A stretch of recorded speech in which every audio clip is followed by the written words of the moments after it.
Thank goodness that I started this conversation because we really need to talk about prioritising your well-being as a student. At the moment, the internet is fixated on this idea of locking in, and I can't lie, I think it's a great thing to strive for self-improvement. But I wanted to make it very clear in this video that neither your successes nor your failures define you as a person, because neither of those things are a testament to your character, to your worth. Being ambitious is a fantastic trait, but you do need to learn how to look after yourself to preserve your physical and mental health. If you take one thing away from this video, I want it to be this.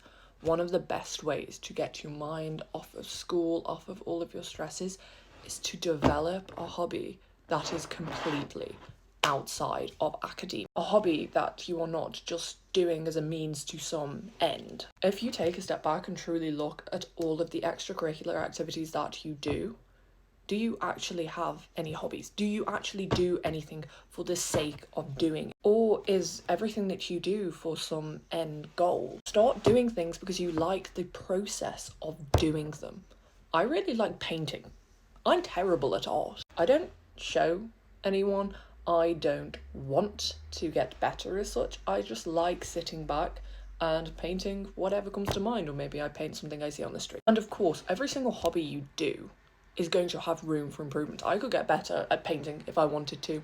I could get better at baking, whatever. Maybe I could get better at playing the piano. But A, this hobby should take your mind off of school and all of your external stresses. And B, I find that this obsession about self-improvement kind of goes away when you stop showing or telling people what you're doing. Hilarious coming from me because I'm literally an influencer. What about knitting for the sake of knitting instead of knitting for the sake of knitting yourself a jumper and telling everybody that you made it? Making time for hobbies is so important.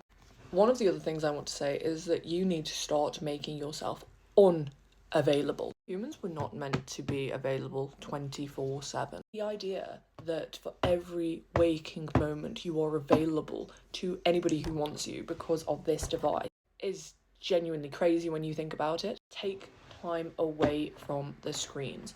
Learn how to be alone and not constantly engaged in social interaction or doing something that you deem to be productive. Not to sound like your school counsellor right now, but maybe try taking a bath. It's one of those things that you're not doing for some end goal. You're not getting more clean from being in that bath, but it takes you away from the screens.